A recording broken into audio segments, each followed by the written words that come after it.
I have spent 30 years studying strategic weapons transfers and their impact on regional military balance. I have analyzed arms deals from the Cold War to the present. I have sat in classified briefings where we assessed the cascading effects of advanced weapons flowing to adversary states. Nothing in those 3 decades prepared me for the operational implications of what arrived at Bandar Abbas Naval Base on the morning of May 9, 2026. Between May 9th and May 12th, 3 Chinese-flagged cargo vessels offloaded an estimated 1,800 CJ-10 land attack cruise missiles, along with 48 mobile transporter erector launcher vehicles, technical support equipment, and a contingent of approximately 140 Chinese military advisors. Satellite imagery confirms the transfer. Israeli intelligence has confirmed the weapon type. And within 72 hours of delivery, Iranian forces began dispersing the missiles and launchers to hardened positions across western and southwestern Iran. The immediate operational consequence is that every major Israeli airport, every evacuation corridor, and every civilian egress route is now within range of a weapon system that Israel has no reliable defense against at scale. And Washington has said nothing. I want to be direct about what I am looking at. This is not a symbolic arms transfer. This is not a political signal. This is China providing Iran with the operational capability to shut down Israeli airspace, to sever the civilian evacuation routes that are keeping Israeli society functional, and to hold at risk the infrastructure that connects Israel to the outside world. And the timing is not accidental. This transfer occurred 72 hours after Iran destroyed the IDF's central logistics hub and 35 medical facilities. The message is clear. Iran is not interested in a negotiated settlement. Iran is interested in forcing a strategic collapse by making it impossible for Israel to sustain its civilian population, its economy, and its military operations simultaneously.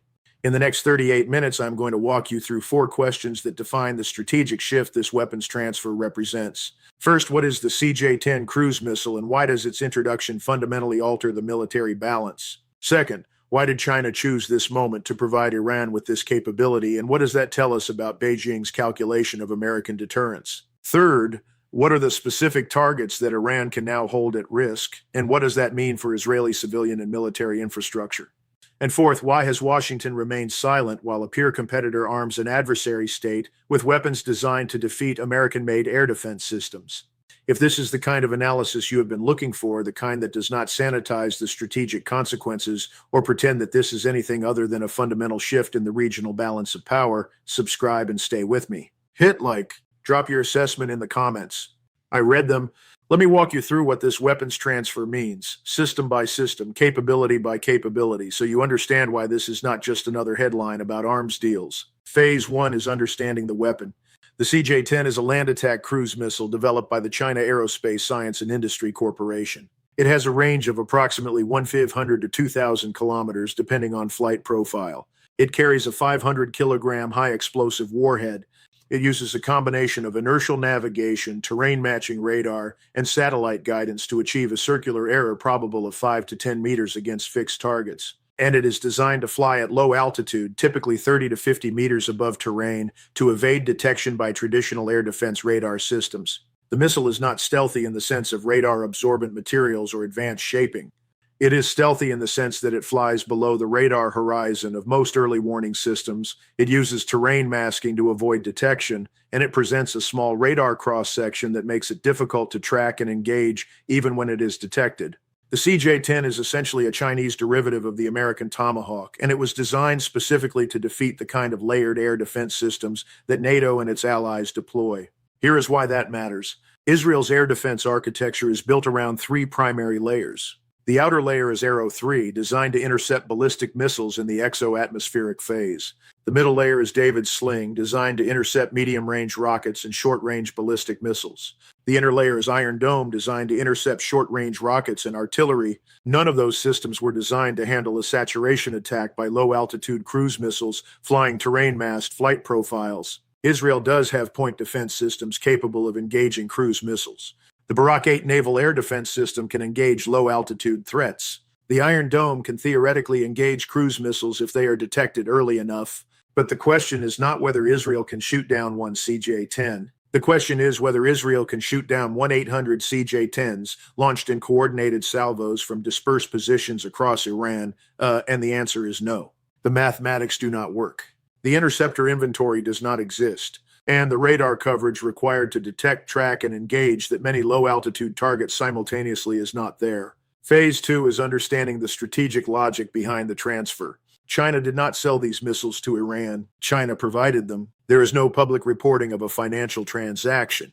There is no indication that this was a commercial arms deal negotiated through normal channels. This was a state-to-state transfer of advanced military capability, and it occurred at a moment when Iran was already escalating against Israel and when the United States was already stretched thin supporting Ukraine, managing tensions in the Pacific, and attempting to maintain credibility as a security guarantor in the Middle East.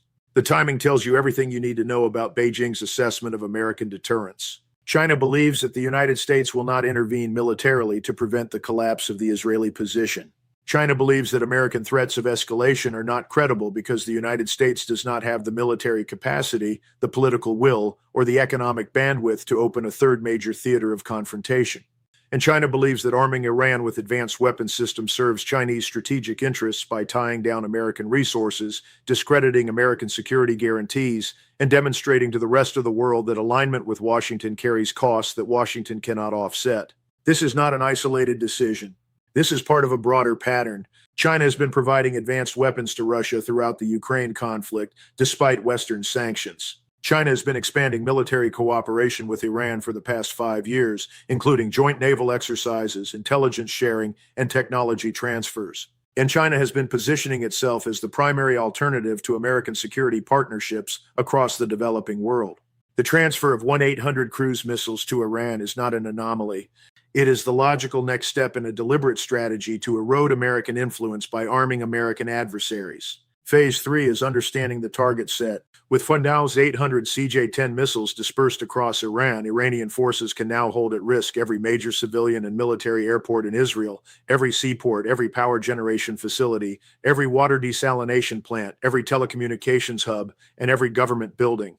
Let me be specific about what that means in operational terms. Israel has 7 major civilian airports: Ben Gurion International, Ramon, Haifa, Eilat, Tel Aviv, Stadov, Herzliya, and Rosh Pina. All 7 are now within range of the CJ-10. Ben Gurion alone handles approximately 85% of Israel's international passenger traffic. If Ben Gurion is rendered non-operational, Israel's ability to evacuate civilians, to receive international aid, and to maintain economic connectivity with the outside world is severed. The other 6 airports combined do not have the capacity to replace Ben Gurion's throughput. Israel has 3 major seaports: Haifa, Ashdod, and Eilat. All 3 are within range. The ports handle approximately 98% of Israel's import and export volume. If the ports are disabled, Israel's economy stops. The country does not produce enough food domestically to feed its population. It does not produce enough fuel to sustain its transportation infrastructure, and it does not produce enough raw materials to keep its industrial base operational. Israel is a trade-dependent economy. Sever the ports and the economy collapses within weeks. Israel operates 5 major power generation facilities and 12 critical electrical substations. All are within range. Israel's desalination plants, which provide approximately 80% of the country's drinking water, are coastal facilities with minimal hardening against precision strikes. All are within range. And Israel's telecommunications infrastructure, including the fiber optic junction points that connect the country to undersea cables, is concentrated in a small number of nodes, all of which are now targetable. I want you to understand what this means in human terms. If Iran launches a coordinated cruise missile campaign against Israeli airports, ports, power plants, and water infrastructure, the result is not just military degradation. The result is the systematic dismantling of the civilian infrastructure that keeps 8 million people alive. No power means no water pumps, no refrigeration, no hospitals, no communications. No ports means no food imports, no fuel imports, no medical supplies. No airports means no evacuation, no international aid, and no way out for the civilians who want to leave. This is not a hypothetical scenario. This is the operational reality that Israeli civil defense planners are managing right now, and there is no credible defense plan that can protect all of these targets simultaneously against a saturation cruise missile attack. Phase 4 is what happened in Washington, and once again the answer is nothing. The White House has not issued a statement condemning the weapons transfer. The State Department has not announced new sanctions against China. The Pentagon has not deployed additional air defense assets to Israel. The silence is deafening, and it is strategic. Washington is silent because it has no lever to pull that changes the outcome. Condemning China does nothing. Sanctioning China is politically and economically untenable given the depth of U.S.-China economic interdependence. And deploying American air defense systems to Israel means stripping those systems from other theaters where they are already needed. I have sat in those rooms. I know what strategic paralysis looks like. What you are seeing now is an American political and military establishment that has run out of options. The toolkit that worked in 1991, that worked in 2003, that worked even in 2011, no longer works. The adversaries have adapted. They have built weapons that defeat American systems. They have formed partnerships that offset American leverage.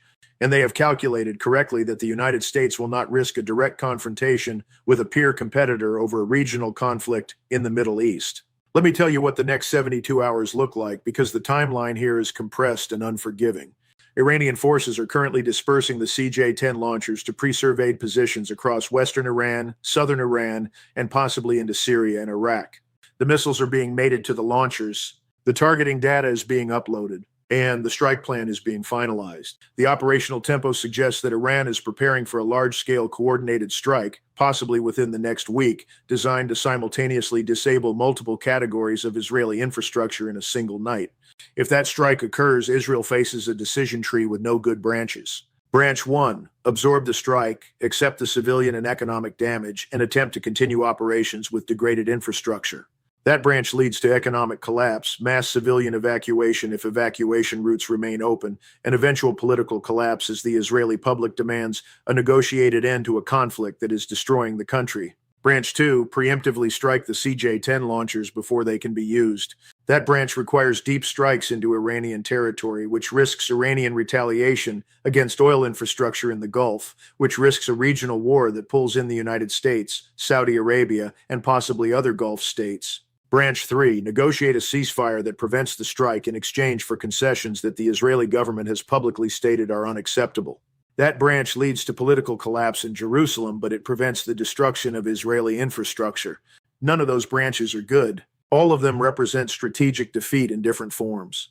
And the reason Israel is facing this decision tree is because the United States failed to deter China from providing Iran with the weapons required to execute this campaign.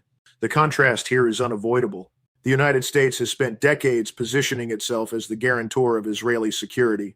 It has provided billions of dollars in military aid, it has sold Israel the most advanced weapons in the American arsenal, and it has threatened adversaries with retaliation if they threaten Israel. And now, in the moment when that security guarantee is being tested, the United States is silent. China has armed Iran with 1-800 advanced cruise missiles. Israel is facing an existential threat to its civilian infrastructure, and Washington has no response. What does that signal to the rest of the world? It signals that American security guarantees are conditional, that they are limited by American capacity and political will, and that when push comes to shove, American allies are on their own. That is the message that governments in Taiwan, in South Korea, in Japan, and in Poland are receiving right now. If the United States will not confront China over a weapons transfer that threatens Israel, then why would it confront China over Taiwan? And if it will not defend Israel, then why would it defend the Baltic states or South Korea? In Moscow, the lesson is clear. If China can arm Iran without American retaliation, then Russia can escalate in Ukraine without fear of meaningful Western intervention. The red lines that Washington drew in 2022 are no longer credible. The threats of escalation are empty, and the pathway to achieving Russian objectives in Ukraine is to continue grinding forward, accept the costs, and wait for Western political will to collapse. In Beijing, the lesson is even clearer. The United States is a declining power that can no longer enforce the rules-based international order it claims to defend. American allies are vulnerable. American deterrence is hollow, and the window for Chinese action in the Pacific is open and widening. The transfer of cruise missiles to Iran is not just about the Middle East. It is a proof of concept. It demonstrates that China can arm American adversaries, escalate regional conflicts, and force the United States to choose between multiple simultaneous crises, and in that environment, the United States loses. For the Gulf states, the calculation is stark. If China is willing to provide Iran with 1-800 cruise missiles, then what prevents Iran from using those missiles against Saudi oil infrastructure, against Emirati ports, against Qatari gas facilities? The answer is nothing.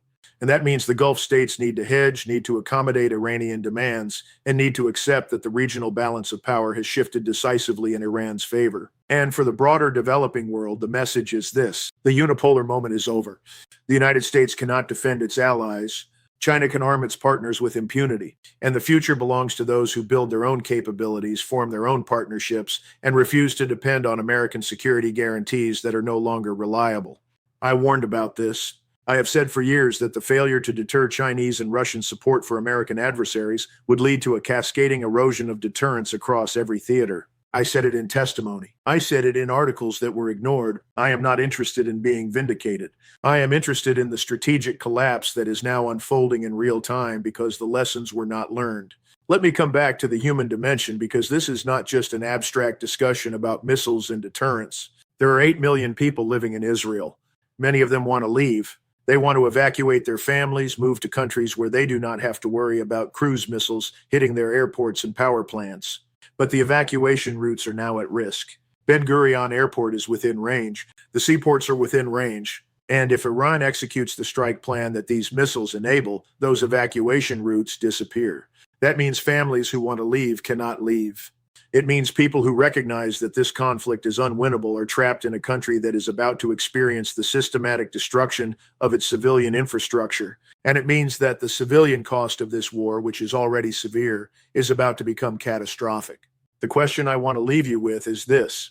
If China has provided Iran with the capability to shut down Israeli airspace, sever evacuation routes, and destroy civilian infrastructure at scale, and if the United States has no response, then what is the pathway to a stable resolution of this conflict? Is the pathway Israeli capitulation? Is it regional war? Or is it the slow-motion collapse of Israeli society under the weight of infrastructure destruction and economic isolation?